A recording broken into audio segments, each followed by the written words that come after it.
स्तोत्रसंहिता 27:4 जेव्हा मी ही गोष्ट तुम्हाला सांगते तेव्हा ती वाढवून सांगत नाही, कारण ती माझ्यासाठी जीवन बदलणारी ठरली. कारण बरीच वर्ष मी सांगत होते की देव माझ्यासाठी काय करू शकतो, पण मी त्याला शोधत नव्हते. आणि हाच एक फरक होता.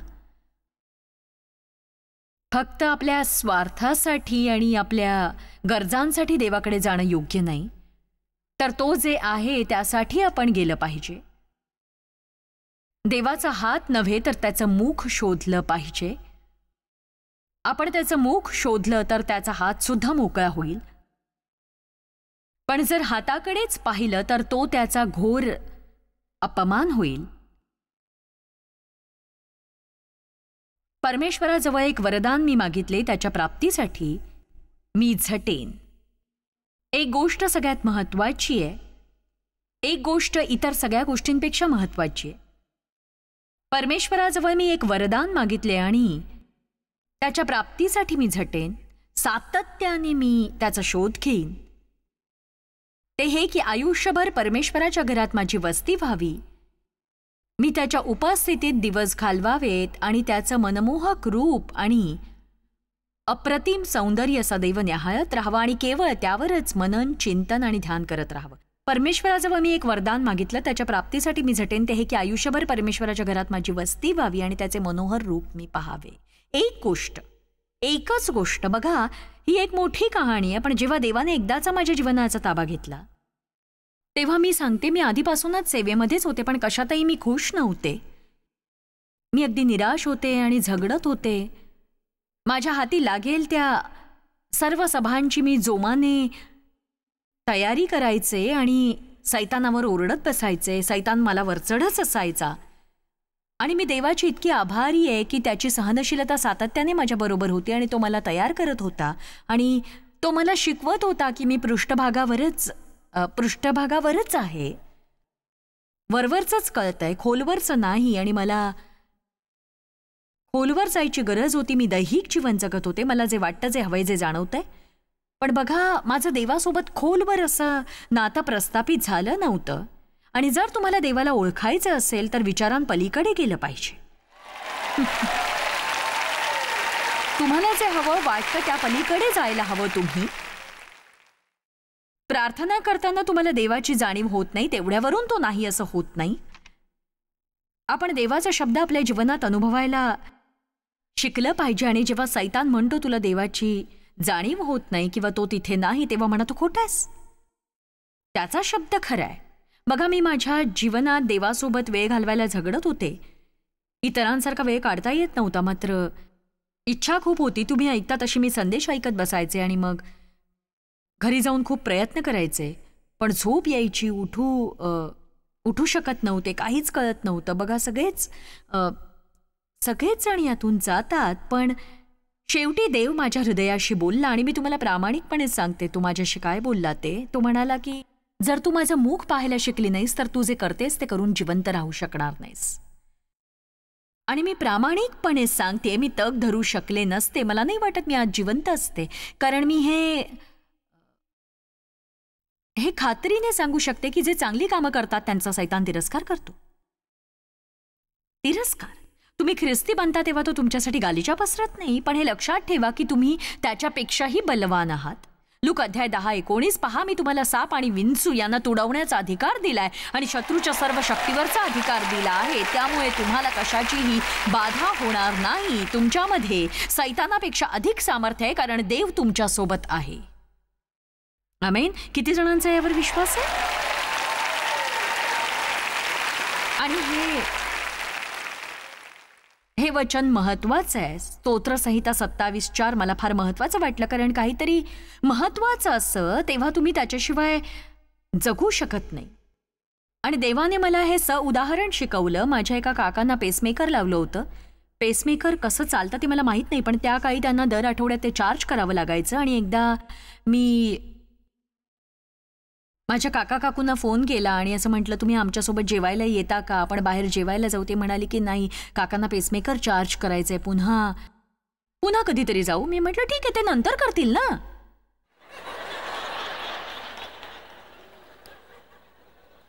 मला काही कळलंच नाही. मी म्हटलं ते नंतर करतील ना. पण तिला वाईट वाटलं. ती म्हणाली, नाही नाही तर त्यांचा जीव जाईल. आणि मग देवाने मला सांगितलं, जर तू मला प्रथम स्थान दिलं नाहीस आणि प्रत्येक गोष्टीच्या वर मला ठेवलं नाहीस, मला आपली महत्वाची गरज समजली नाहीस, तर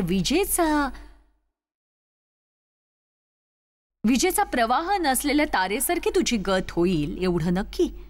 आणि बघा, मी तुम्हाला हे सांगू शकते की जर तुम्ही शक्तिस्थानाशी जोडले गेले नसाल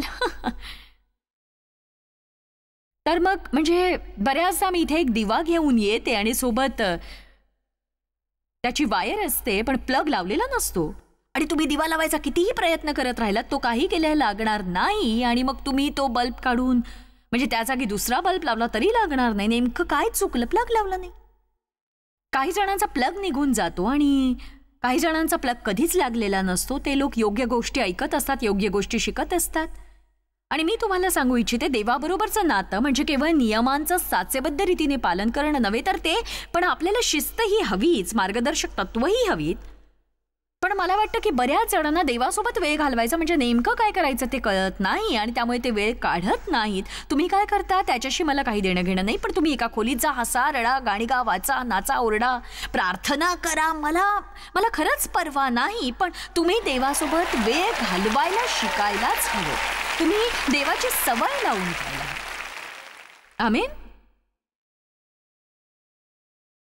मी देवासोबत वेळ घालवला नाही तर आनंदी नसते आणि देवासोबत वेळ मी घालवला नाही तर माझ्या मनात शांती नसते. मी देवासोबत वेळ घालवला नाही तर माझं कौटुंबिक आयुष्य नीट नसतं. माझी सेवा देखील अरबट चरबट अन्नासारखी होऊन जाईल. मग मी निराश होऊन जाईन, मी झिजून जाईन, माझ्यात सामर्थ्य नसेल, सगळं काही कठीण होईल, प्रत्येक गोष्टीत यातना असतील आणि सगळं कठीण होऊन बसेल. पण जर मी देवाला प्रथम स्थान दिलं तर मग सर्व गोष्टी व्यवस्थित घडून येतील आणि देव माझ्या लढाया लढेल. आमेन. तर देवाने मला त्यांच्यासाठी काही करायला सांगितलं. मला तुमचं माहित नाही, पण त्याने मला काही करायला सांगितलं. तो म्हणाला, तू मला आणखी कुठलीही गोष्ट मागू नकोस, असं काही मागू नकोस जे वस्तू या गटात मोडतं, आणि मी तुला परवानगी देईपर्यंत तू मला एकही गोष्ट मागू नकोस.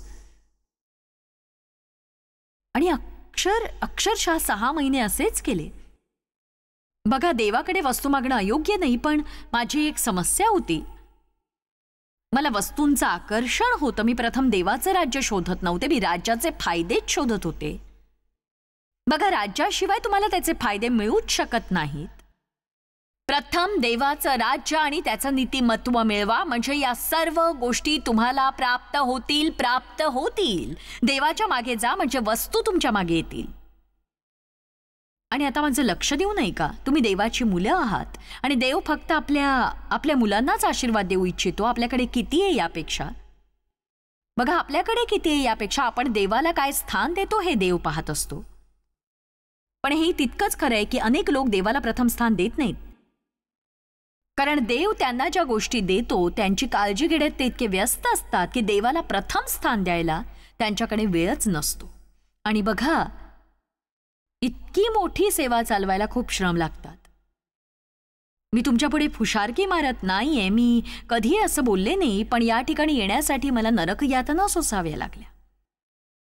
आणि मी तुम्हाला एक सांगते, देवासोबत वेळ घालवण्यासाठी स्वतःला शिस्त लावताना मला कुठलाही त्रास झाला नाही. मी लवकर झोपते, त्यामुळे सकाळी लवकर उठते. बऱ्याचदा मी पहाटे 2-3 वाजता उठून म्हणते की उठण्याची वेळ झाली की मला आनंद होईल, म्हणजे मग मला देवासोबत वेळ घालवता येईल. मला देवासोबतचा वेळ आवडतो, कारण तो वेळ माझ्या जीवनातल्या प्रत्येक गोष्टीचा पाया आहे. तुमच्याकडे हे नसेल तर तुम्हाला पायाच नाहीये.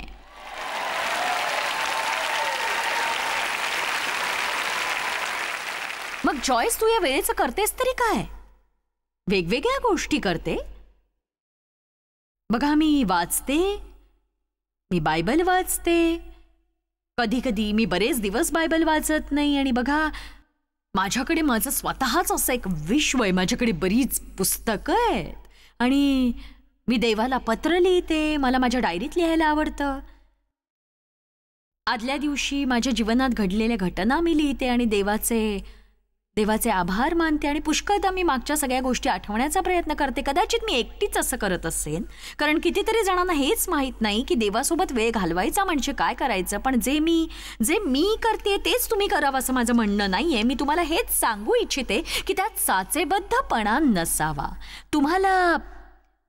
समजा तुम्हाला सकाळची वेळ देणं जमत नसेल तर तुमच्या कार्यालयात दुपारच्या जेवणाच्या सुट्टीत इतरांबरोबर गप्पा टप्पा मारण्यापेक्षा कुठेतरी एकटे जा, तुमचा डबा खा आणि थोडंसं वाचन करा, थोडंसं फिरा, देवाशी बोला. देवा मला तू हवा आहेस. आणि बघा, मीही अस्वस्थ असताना प्रार्थना करायचे, पण मग तरीही मी अस्वस्थच असायचे नेहमी. हीच समस्या आहे. मी अस्वस्थ आहे मला कळत नव्हतं. मला वाटायचं सगळं काही माझ्या नियंत्रणात आहे. तोजना खायचे आणि देवाला त्यात सहभागी करू पाहायचे आणि माझी अवस्था दयनीय होती. स्वतःला धनवान समजणाऱ्या प्रकटीकरणातल्या मंडळींसारखी मी होते. मी अस्वस्थ, गरीब, अंध, नग्न होते.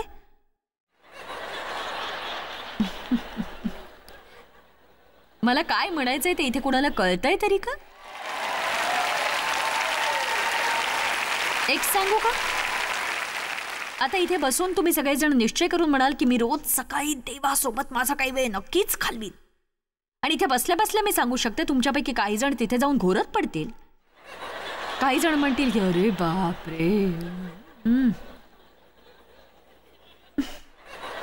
म्हणजे सैतान तुम्हाला खास उठवेल आणि तुम्ही सारखं बाथरूमकडे पळाल आणि तुमचा फोन सारखा वाजत राहील आणि इतर वेळी न आठवणारी प्रत्येक लहान सहान गोष्ट तुम्हाला तेव्हा आठवायला लागेल. तुम्ही त्यातच रमाल. माझं म्हणणं पटतंय ना तुम्हाला? तर आता ऐका, तुमची आई तुम्हाला काही सांगतेय. तुम्ही म्हणा, सैताना, मी धीर सोडणार नाहीये. ही सवय अंगी बाणवायला कितीही वेळ लागला तरी मला परवा नाही. मी धीर सोडणार नाही. मी माझ्या जीवनात देवाला प्रथम ठेवीन. आणि बघा, मी तुम्हाला खरं सांगते, जर तुम्ही रोज सकाळी फक्त 30 सेकंद जरी देवासोबत घालवले ना, बघा, मी देवाशी बोलल्याशिवाय घराबाहेर पडण्याचं धाडसच करणार नाही. निदान माझ्या बाबतीत तरी हे असंच आहे. आणि तुम्ही असं म्हणू शकता की देवा मदत कर, मला आज जिवंत ठेव. अहो, मी इतकं बिझी आहे. सकाळी आपण या जवळकीच्या आड येणारे अडथळे पाहणार आहोत.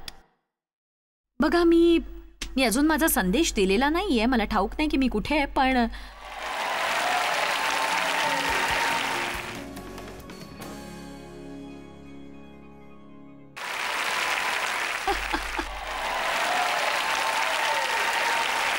आता हे ऐका, देवाजवळ मी एक वरदान मागितलं ज्याच्या प्राप्तीसाठी मी झटेन. तर देवाने मला त्या 6 महिन्यांमध्ये हीच गोष्ट करायला सांगितली. जेव्हा मी असं म्हणायचे, देवा मला हे हवंय, तेव्हा मी लगेच म्हणायचे, मला तू हवायस. त्यावेळी जेव्हा मी काही मागू पाहायचे तेव्हा माझ्या घशात काटा अडकल्यासारखं व्हायचं आणि मी लगेच माझे शब्द बदलायचे. आणि मग नंतर माझ्या लक्षात आलं की देव मला माझ्या मनातलं ते सगळं काही देतोय जे मी त्याच्याकडे मुखाने कधीही मागितलं नव्हतं. स्तोत्रसहिता 37 प्रभूमध्ये आनंद कर, म्हणजे तो तुझे मनोरथ पूर्ण करील. आमेन, आमेन. देवाजवळ मी एक वरदान मागितलं, त्याच्या प्राप्तीसाठी मी झटेन. ते हे की आयुष्यभर देवाच्या घरात माझी वस्ती व्हावी, म्हणजे मी त्याचे मनोहर रूप पाहत राहीन. कारण विपत्काली मला तो आपल्या मंडपात लपवील, मला तो आपल्या डेऱ्याच्या गुप्तस्थळी ठेवील. तो मला खडकावर उचलून ठेवील. आता सभोवतालच्या माझ्या वैऱ्यांपुढे माझे मस्तक उन्नत होईल आणि त्याच्या डेऱ्यात मी उत्सवपूर्वक यज्ञ आणि गायन वादन करीन. हालेलुया. कधी? जेव्हा एक गोष्ट जी इतर गोष्टींपेक्षा महत्वाची आहे, म्हणजे त्याची समक्षता माझ्या मनात असावी.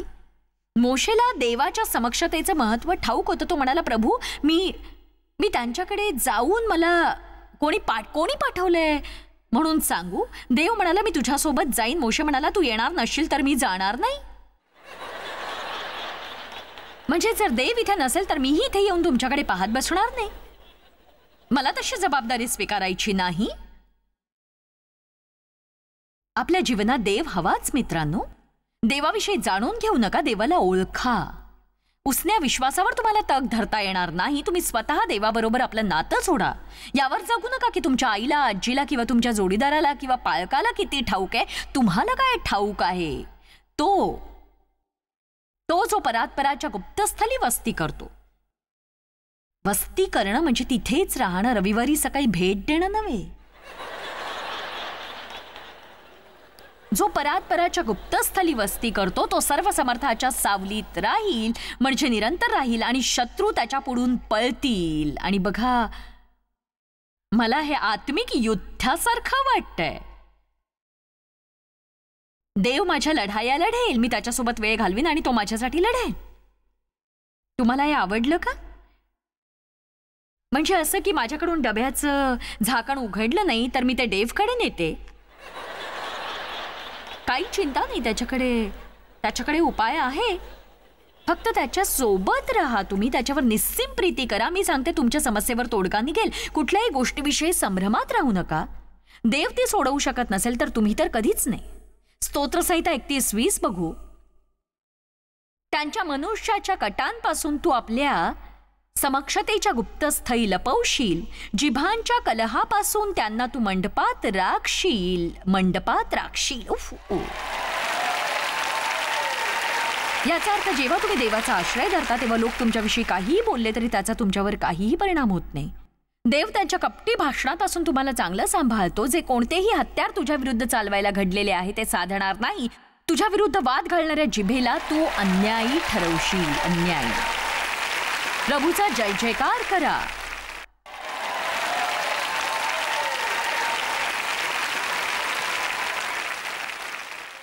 ठीक आहे, आता काही मिनिटं नीट ऐका. काही लोक देवाच्या अधिक जवळ का असतात? काही जण इतरांपेक्षा देवाच्या अधिक जवळ असतात. त्यांनी आदरयुक्त जवळीक साधलेली असते. ते देवाला ओळखत असल्यासारखे त्याच्याविषयी बोलतात. जणू काही त्यांच्यात आणि देवामध्ये खाजगीतलं नातं आहे. ते त्याच्याविषयी मित्रासारखे बोलतात. काही लोकच का, सगळे का नाही, देवाची आवड नसते. देव तोंड पाहून वागत असतो का? वचन आणि अनुभव असं शिकवतो की देव नव्हे तर आपणच देवाबरोबरची आपली जवळीक ठरवत असतो. आपणच. येशूविषयी जरा विचार करूया. त्याने 70 शिष्यांना दोघे असं सेवेसाठी पाठवलं. सुवार्ता सांगण्यासाठी, दुरात्मे काढण्यासाठी. आणि त्यातून मग 12 शिष्य उरले जे त्याच्या अधिक जवळ होते. आणि बघा, त्या 12पैकी 3 जणांना म्हणजे पेत्र, याकोब आणि योहान यांना त्याने विशेष प्रसंगांसाठी वेगळं काढून सोबत घेतलं. आणि असं वाटतं की त्यांना अधिक विश्वासू मानलं. ते अधिक स्थिर आणि परिपक्व शिष्य असावेत. आणि तिघांमधूनही एक जण जवळ होता, योहान. आता या क्षणाला या सभागृहातील प्रत्येक व्यक्ती हवं तितकं देवाजवळ जाऊ शकते. तुम्हाला आवडलेलं दिसत नाही?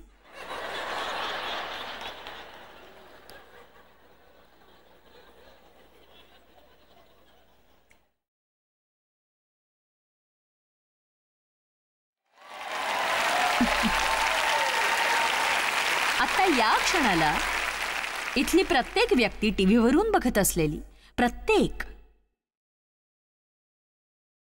प्रत्येक व्यक्ती देवासोबत आपलं व्यक्तिगत नातं अगदी उत्तम प्रकारे प्रस्थापित करू शकते, जे सहज शक्य आहे. माझ्या जीवनात एक वेळ अशी होती, हे शक्य आहे, मला ठाऊकही नव्हतं. जर तुम्हालाही हे शक्य आहे, ठाऊक नसेल तर आम्ही तुम्हाला फ्री पास देऊ. जर तुम्हाला बायबल काय म्हणते ते ठाऊक असेल तर इथे बसलेल्या किंवा टीव्हीवरून पाहणाऱ्या प्रत्येकाने हे लक्षात घ्यावं. तुम्हाला हवं तितकं देवाजवळ जाऊ शकता.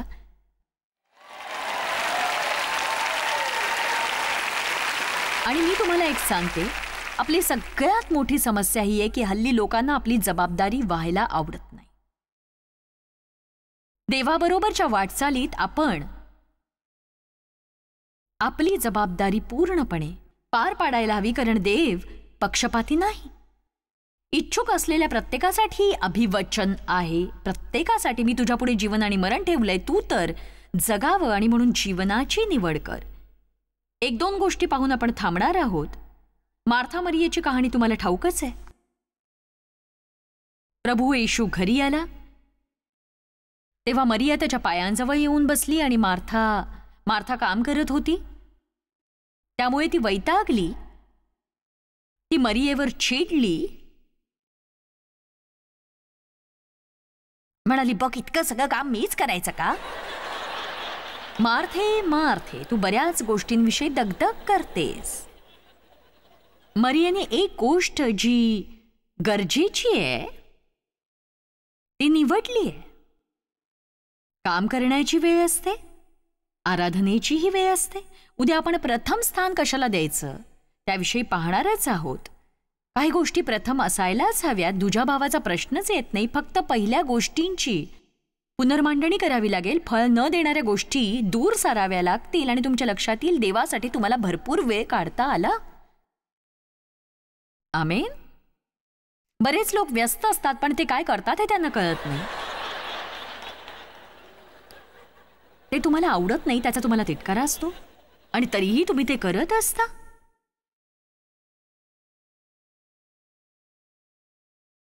एका क्षणासाठी जरा विचार करा.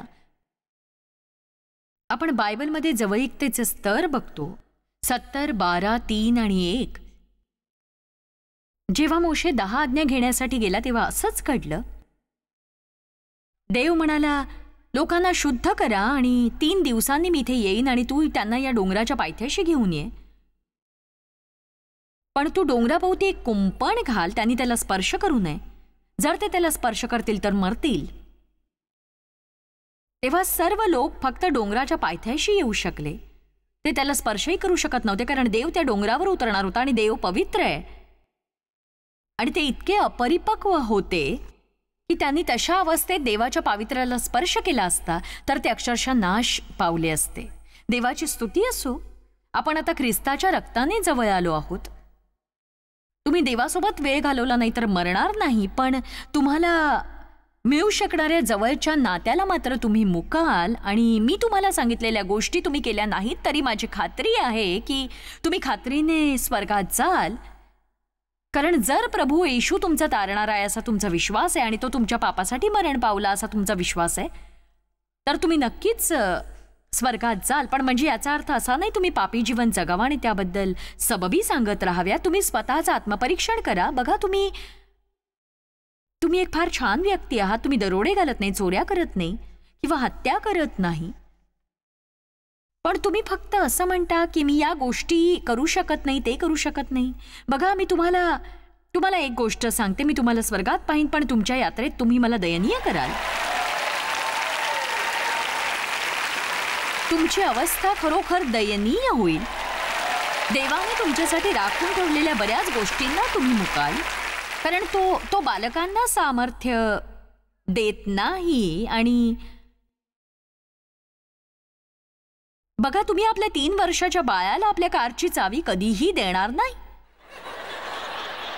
देव सुद्धा प्रेमाखातर असं कधीही करत नाही. जर आपल्यात परिपक्वता नसेल तर देव बऱ्याच गोष्टी आपल्या हाती सोपवत नाही. आणि देव लोकांपेक्षा मोशेवर अधिक प्रेम करत होता आणि म्हणून काही त्याने लोकांना डोंगरापासून दूर ठेवलं नाही. त्यांना इजा होऊ नये असं त्याला वाटत होतं आणि ते जवळ का येऊ शकत नाही. जर तुम्ही निर्गममधले काही अध्याय वाचलेत तर तुम्हाला कळेल की हे लोक तेच होते ज्यांनी मोशेला यायला उशीर झाला म्हणून सोन्याचं वासरू काढून त्याची पूजा केली. पण 75 लोक असे होते ज्यांना देवाने डोंगरावर येऊ दिलं.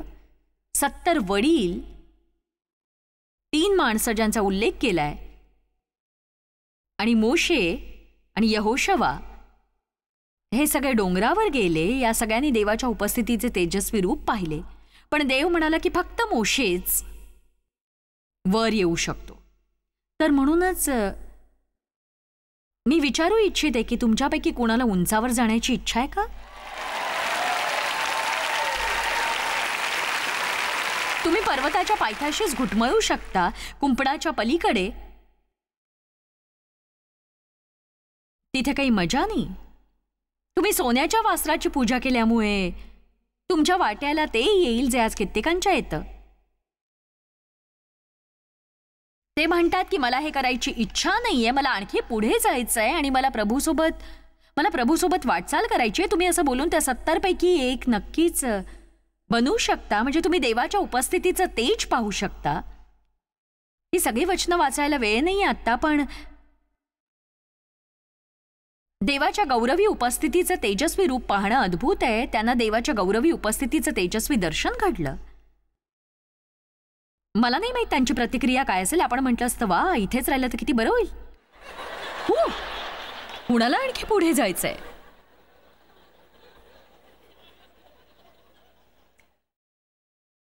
देव त्या पर्वतावर उतरला होता आणि मोशे वर ढगात गेला होता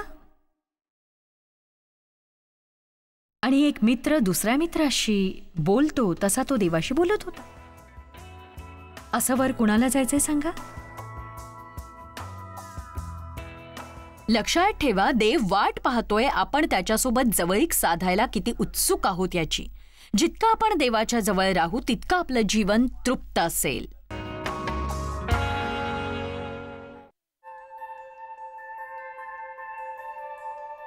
आम्ही तुमची प्रशंसा करतो. जगभरामध्ये हे सेवा कार्य शक्य करण्यासाठी आम्ही आमचे मित्र आणि भागीदार यांचे आभारी आहोत. एकत्रपणे आम्ही भुकेलेला अन्न पुरवितो, गरिबांना वस्त्र पुरवितो आणि राष्ट्रांना सुवार्ता सादर करतो. कृपया आमच्याशी संपर्क साधा किंवा भेट द्या. tmmindia.org वर आजच तुमच्या प्रार्थना विनंत्या सादर करा. आमच्या इतर साधनांची माहिती मिळवा. जॉयच्या सभेचे वेळापत्रक पहा आणि आमच्या बरोबर सहभागी व्हा. आम्ही येशूची प्रीती जगभरात वाटतो. दाखवण्यात आलेला कार्यक्रम जॉयस मायर मिनिस्ट्रीचे मित्र व भागीदार यांच्याद्वारे केला आहे.